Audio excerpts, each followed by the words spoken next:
Olá, gente querida! Hoje é terça-feira, dia 14 de julho, e eu gostaria de começar esta meditação do Santo Evangelho de hoje, transmitindo votos de pesar e de condolências à família do vereador Daniel, presidente da Câmara de Vereadores do município de Garanhuns, falecido ontem. As nossas condolências, os nossos sentimentos aos familiares, a todos os pares da Câmara de Vereadores, também a todo o querido município de Garanhuns. Que Deus nos dê a certeza da sua vitória sobre a morte e a esperança da ressurreição. O texto do Evangelho de hoje é de Mateus 11, de 20 a 24. Naquele tempo, Jesus começou a censurar as cidades onde fora realizada a maior parte de seus milagres, porque não se tinham convertido. Ai de ti, Corazim! Ai de ti, Betsaida! Porque se os milagres que se realizaram no meio de vós tivessem sido feitos em Tiro e Sidônia, há muito tempo elas teriam feito penitência, vestindo-se de cilício e cobrindo-se de cinza. Pois bem, eu vos digo, no dia do julgamento, Tiro e Sidônia serão tratadas com menos dureza do que vós. E tu, Cafarnaum, acaso serás erguida até o céu? Não, serás jogada no inferno. Porque se os milagres que foram realizados no meio de ti tivessem sido feitos em Sodoma, ela existiria até hoje. Eu, porém, vos digo, no dia do juízo, Sodoma será tratada com menos dureza do que vós. Palavra da salvação. Glória a vós, Senhor.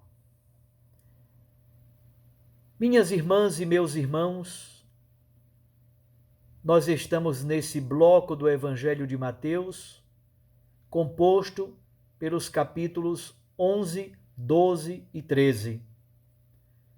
Todos sabemos que o capítulo 13 do Evangelho de Mateus, um pedaço dele nós lemos no domingo passado, a parábola do semeador e a sua explicação. O capítulo 13 do Evangelho de Mateus, então, trata de parábolas. Jesus conta 7 parábolas. E o que está em jogo é esta tensão entre revelar os mistérios do reino e ocultar os mistérios do reino. Tudo depende muito da atitude com a qual nós nos aproximamos desses mistérios. Os capítulos 11 e 12 são o bloco narrativo preparando-nos para o discurso em parábolas. Então, os capítulos 11 e 12 preparam o capítulo 13. Assim como os capítulos 8 e 9 prepararam o discurso apostólico, o discurso missionário no capítulo 10, agora os capítulos 11 e 12 preparam o discurso em parábolas do reino dos céus no capítulo 13. E do que tratam esses dois capítulos 11 e 12? De material muito variado.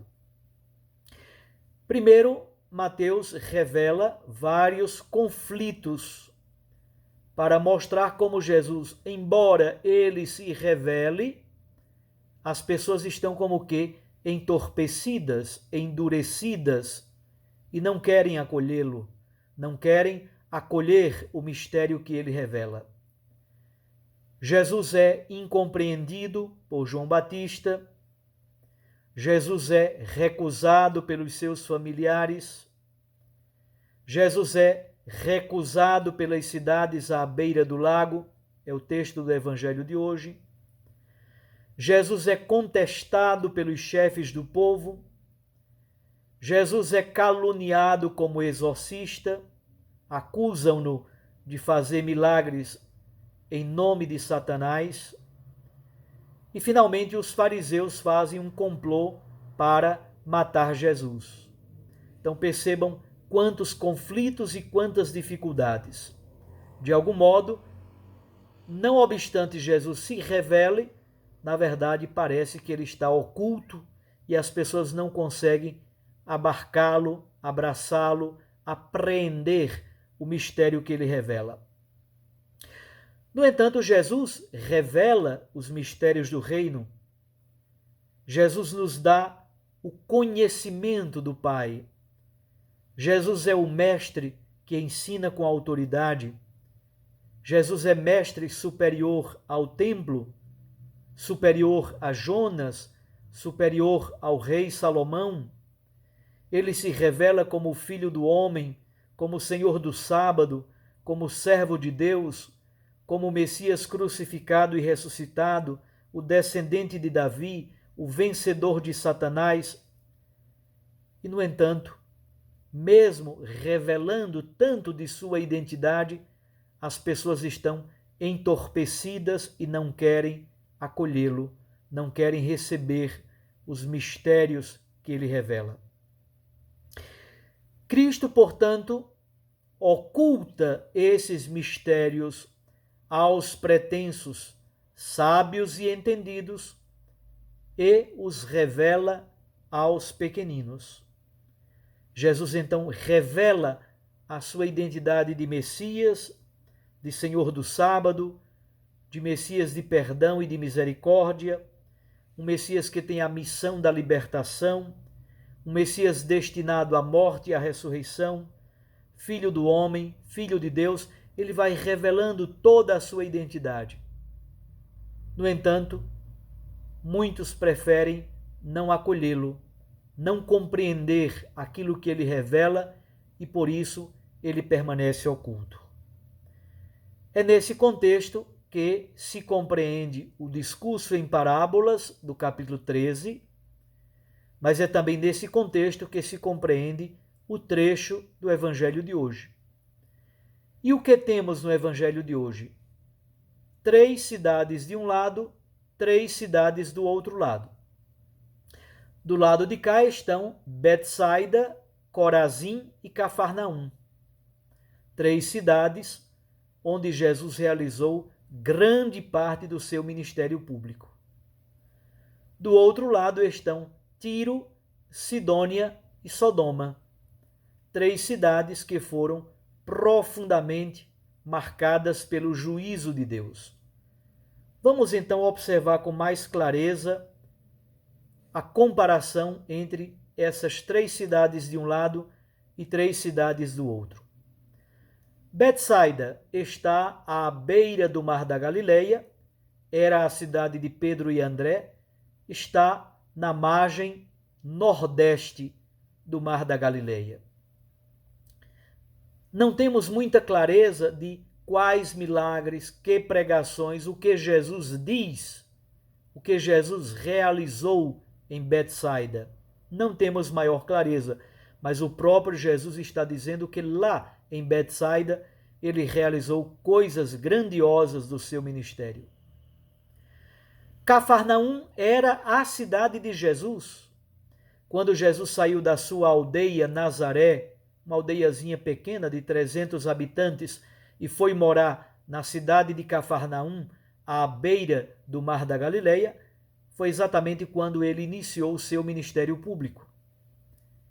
E Corazim está um pouco ao norte de Cafarnaum. Então Jesus certamente transitou, não somente ele morava em Cafarnaum, e certamente transitou muitas vezes por Corazim e também por Betsaida. Aí certamente Jesus fez muitas pregações, realizou muitos milagres, como ele acabou de dizer, e no entanto, ele percebe que a resposta do povo destas 3 cidades não foi adequada para aquilo que esse mesmo povo presenciou da revelação, do desocultamento dos mistérios do reino. Jesus desvela. Jesus tira o véu, revela os mistérios do reino. Jesus desoculta, revela plenamente os mistérios do reino. E, no entanto, Corazim, Betsaida e Cafarnaum não deram uma resposta adequada. Jesus então compara estas 3 cidades, ele compara as 2 primeiras, depois Cafarnaum. As 2 primeiras, Betsaida e Corazim, ele compara com Tiro e Sidônia. Tiro e Sidônia são 2 cidades da Fenícia, está na costa do Mediterrâneo. Cidades famosíssimas, sobretudo Tiro é muito famosa pelo seu comércio marítimo muito rico, cheio de pujança, de grandezas. O grande orgulho de Tiro é exatamente o seu comércio pelos navios no mar. E o que acontecerá com o orgulho de Tiro?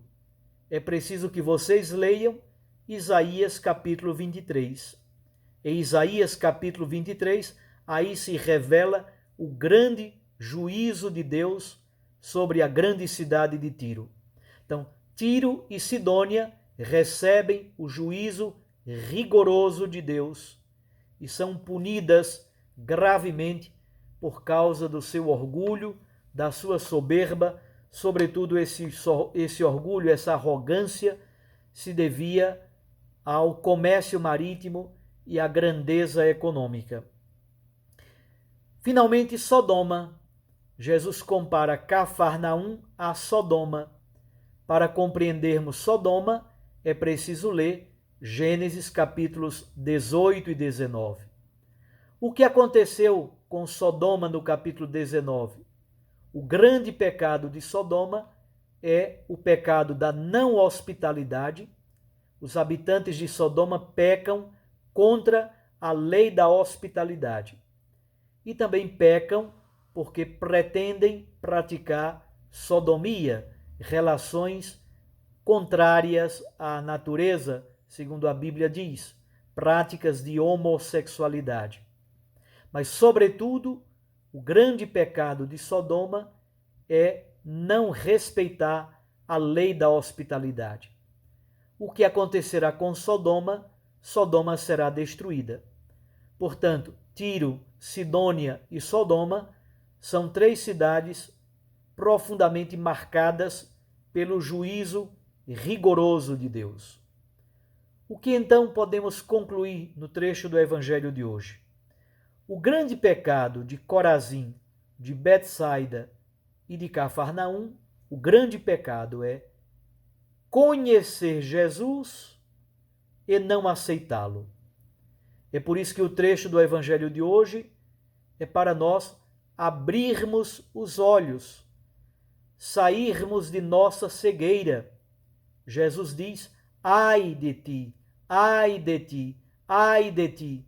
Ai é um gênero profético, é exatamente um chamado à conversão.